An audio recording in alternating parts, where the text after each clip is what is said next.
Thank you, Mr. Speaker. I rise to speak to Bill C-11, the Military Justice System Modernization Act.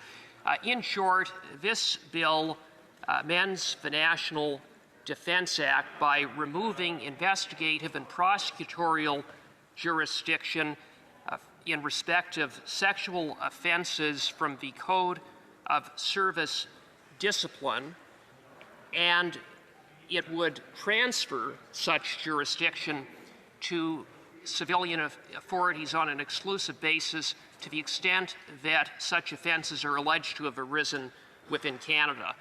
This legislation would implement recommendation number 5 of the report of Madam Justice Deschamps when she undertook an external review of sexual misconduct and sexual harassment within the Canadian Armed Forces. Recommendation number 5 is the only recommendation that requires a legislative change. I would note that the report of Madam Justice Deschamps was issued all the way back in March of 2015.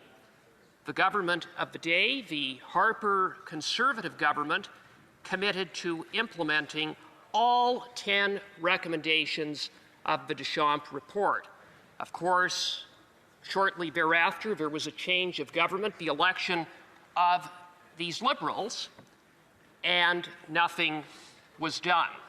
And so it's quite rich to see members across the way patting themselves on the back for introducing this legislation, because if in fact this legislation is the answer to addressing very real issues and challenges within the Canadian Armed Forces with respect to dealing with allegations of sexual assault and sexual misconduct, then these Liberals have a lot to answer for, because it has taken them a full 10 years in government to get around to finally introducing this legislation. But I digress.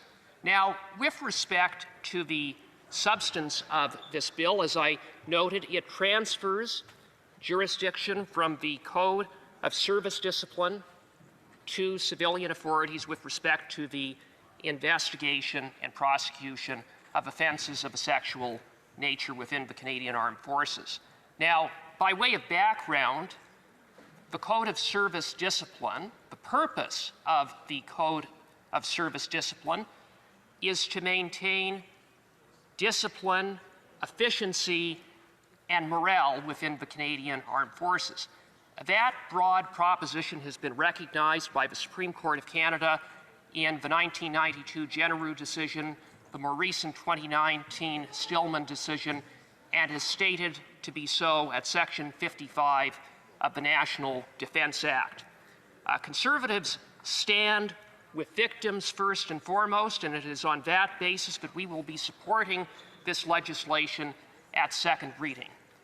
That being said, I would submit that this bill warrants careful scrutiny when it is studied at committee. This legislation essentially stands for the proposition that the Code of Service Discipline, the military justice system, is not fit for purpose, is not suitable, and cannot be trusted to investigate offenses of sexual assault and other sexual misconduct. That's the essence of this bill, whether the government would characterize it in that fashion or not. And so it begs the question, if that is so, then what about other serious offenses? Because the Code of Service Discipline, after all, would apply to all other criminal offenses within the Canadian Armed Forces. Indeed, it would continue to apply to offenses of a sexual nature where those offenses are alleged to have arisen outside of Canada. And so if concurrent jurisdiction of the Code of Service Discipline is objectionable in the case of sexual offenses, then should it not be perhaps objectionable in the case of other offenses? Now, I say that in recognition of the uniqueness of sexual assault cases in terms of investigating and prosecuting them. I recognize that. But it does raise questions about whether this is a piecemeal or ad hoc approach to reform rather than a fully thought out and comprehensive set of reforms to our military justice system. I would further ask, what evidence is there that simply transferring these cases to civilian authorities serves victims? I say that insofar as that there was a directive of the Minister of National Defense that was issued in November of 2021 to begin transferring sexual offense cases to civilian authorities. So I want to know to what extent that is working as intended. To what degree are these cases being prosecuted? What has been the rate of conviction? How are cases, historic cases of sexual assault being proceeded with now that it falls within the jurisdiction of civilian authorities? I understand that there have been some challenges in that regard. What about the extent to which cases have been stayed, prosecutions have been stayed because of a very real and serious backlog in our court system, having regard for the Jordan decision, which imposes a very strict timeline between the laying of charges and the conclusion of a trial, failing which there is a presumption of unreasonable delay and a stay of proceedings. I again understand that that has been an issue. And so we need answers to these questions. We also need to better understand to what degree, to what extent does this in fact improve the maintenance of discipline, efficiency, and morale within the Canadian Armed Forces. Now that the investigation of sexual assaults and sexual misconduct will fall outside, or largely fall outside, of the chain of command and be transferred to civilian authorities, absent a clear chain of responsibilities, to what degree will that impact how instances or occurrences of sexual assault or other sexual misconduct are handled, and to what extent might that put certain victims of sexual assault in a more vulnerable position?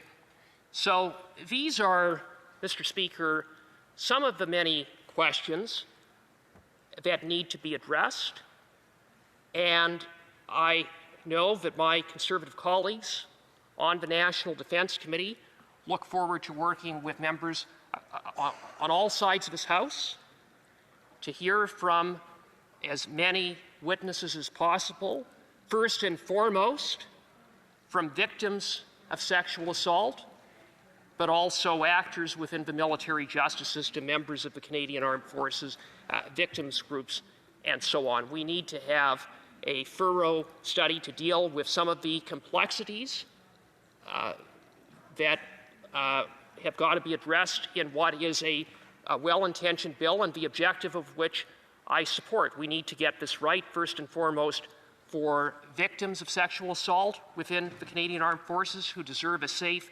workplace, and we need to ensure that when it comes to the Canadian Armed Forces that there is an improvement in terms of the maintenance of discipline, efficiency, and morale. Thank you, Mr. Speaker. Well said. Questions and comments? Question and commentaire. The Honourable Parliamentary Secretary to the Government, House Leader. Yes, Mr. Speaker. I concur with the member in the sense that I believe that it's virtually unanimous in the House that the principles of the bill of taking it from military courts, putting it into civilian courts, along with the investigations at the civilian side, is the right step forward. We all agree with that. The member raises valid concerns in regards to how the transition, because he's right, it's been taking place for the last few years now, bringing it over into the civil system. And I would ultimately argue that the principles of the legislation are fairly well accepted. So the details, because I too share some of the concerns. I think there's variations between the different provinces and territories. And the province or the federal government has been working with the different stakeholders to try to iron out some of those situations. I would concur, and I would ask the member, would he not agree, to get into that kind of detail, sometimes it's best to do that at the committee stage. Member St. Albert, Sturgeon River. Well, I fully agree with the member. There are a lot of nuances to this bill. There are a lot of details that have got to be sorted, and there may very well be some amendments that are going to be required to get it right. And it is why we are committed to seeing that this bill move forward and move to committee today. The Honourable Member for Laurentides-Labelle. Thank you, Mr. Speaker. I listened to my colleague's speech with great interest, and I thank him for this speech. I do have a complementary concern. We do hope that, in reality, there will be mechanisms that would guarantee impartiality during a ruling. But currently, in the Veterans Affairs Committee, we are carrying out a study on suicide rates among veterans. And I wonder if my colleague would agree that beyond legislation, there are cultural issues in the military, and we absolutely need to tackle those. Sturgeon River. Well, thank you very much, Mr. Speaker. I concur with the honourable member that there are cultural issues that have got to be tackled. There also has been well-documented instances of a failure to hold certain leaders within the Canadian Armed Forces accountable. It's not necessarily the systems that are in place. It is not necessarily the code of service discipline that is the problem. It is what has been instances of a lack of accountability, individuals who have failed. And regretfully, this government has been complicit in that regard when they played a major role in covering up the wrongdoing of Vance. That cover-up went all the way to the top, right to the Prime Minister and right to his Chief of Staff, Katie Telford. Comments, member for Leeds, Grenville, Thousand Islands, Rideau Lakes. Speaker, the member's speech very clearly outlines what our concerns are and what our interest is in seeing this bill properly studied at committee. But I have to ask him through you how it is that we got to this place. The Liberals have been in government for 10 years and have failed to prioritize and take the proper action needed to redress the very deep issues within the culture of the Canadian Forces that not only have they allowed to continue, but in fact, through their actions, through their complicity, through the cover-ups, as mentioned by my honourable colleague, have made it worse for victims and worse for all members in uniform. The honourable member for St. Albert, Sturgeon River, in 45 seconds or less. Mr. Speaker, that sadly is the record of these Liberals. And at every step of the way, they have dragged their feet. They say that this is needed, that this is the solution. Take it out of the code of service discipline when it comes to sexual offenses and transfer it into the civilian system. That recommendation was recommendation number 5 of Madame Deschamps' report. That was 10 years ago. Then they proceeded to have Justice Fish issue a report. And then they asked Madam Justice Arbour to undertake the same study, the same review that Madam Justice Deschamps undertook years earlier. It's a record of inaction. It's a record of failure.